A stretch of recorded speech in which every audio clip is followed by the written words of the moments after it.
appreciate it, and we've developed a very good relationship, and we're going to be talking about trade and many other things.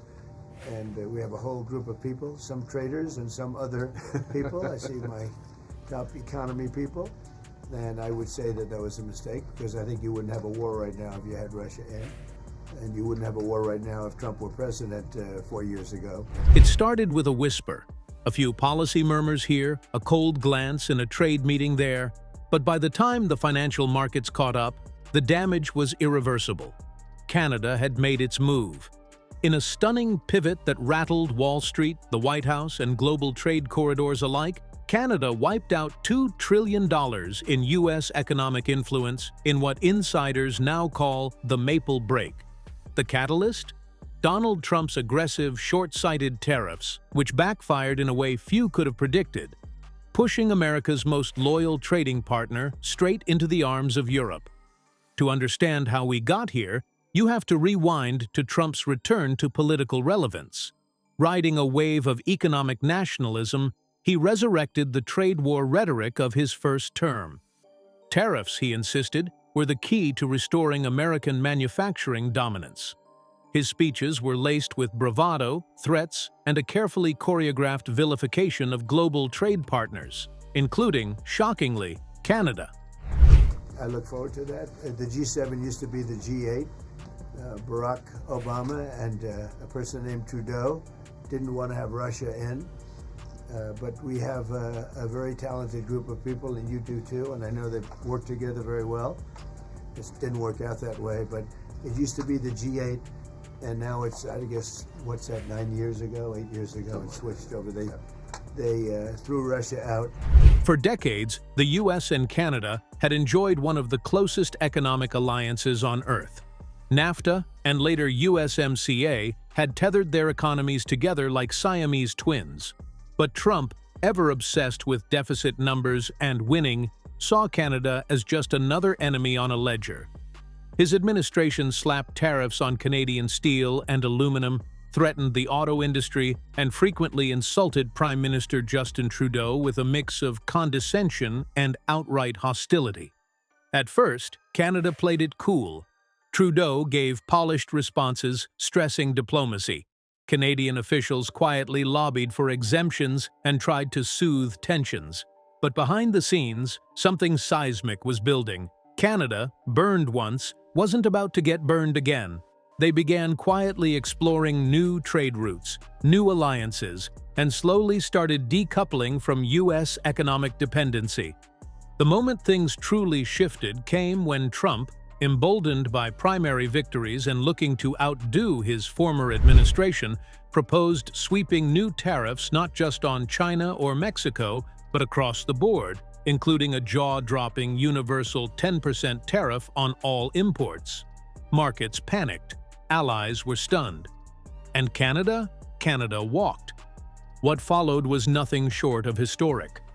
In a closed-door session in Brussels, Canada finalized a comprehensive economic pact with the European Union. The deal, a turbocharged evolution of the older CETA agreement, promised near-zero tariffs, fast-track digital trade channels, energy cooperation, and billions in bilateral investments. European leaders welcomed the move. Canada celebrated. But in Washington, jaws dropped.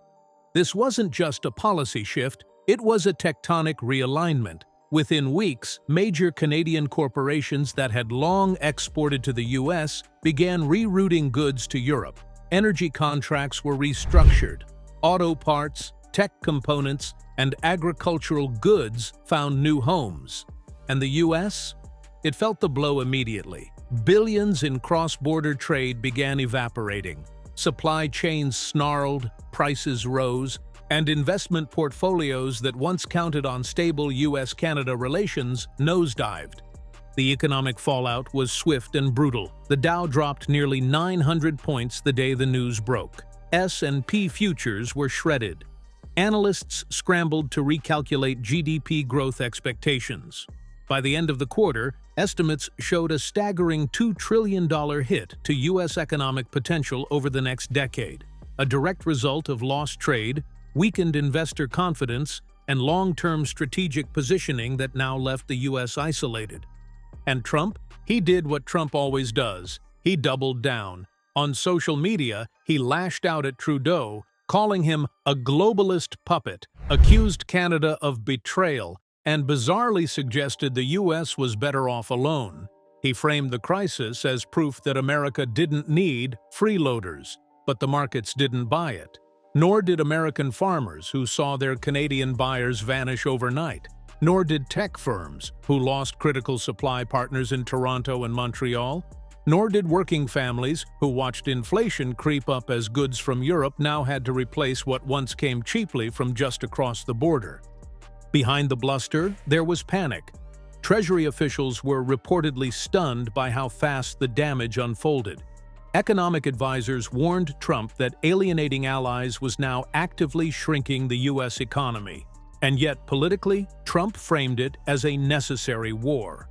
He held rallies blaming Democrats, blaming NATO, even blaming Germany. But the truth was undeniable. This wasn't about partisanship.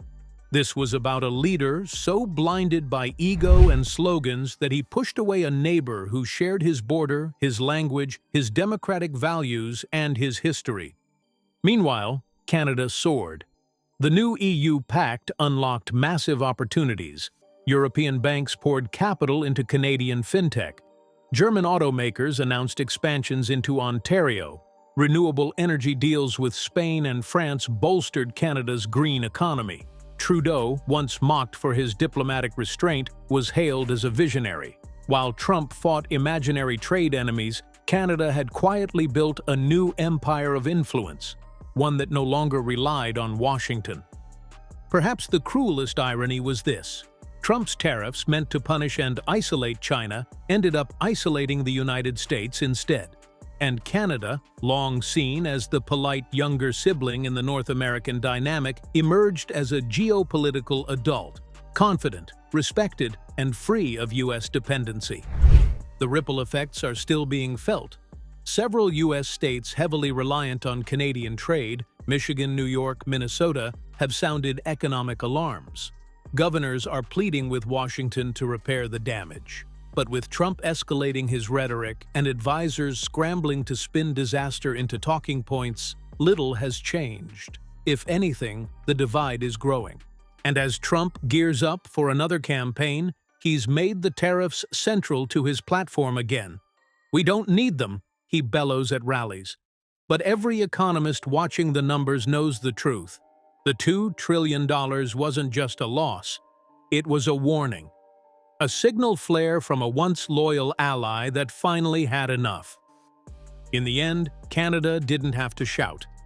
They didn't throw tantrums or stage spectacles, they simply left. And in doing so, they reminded the world, and Donald Trump, that loyalty isn't owed, it's earned. And once it's gone, it doesn't come back.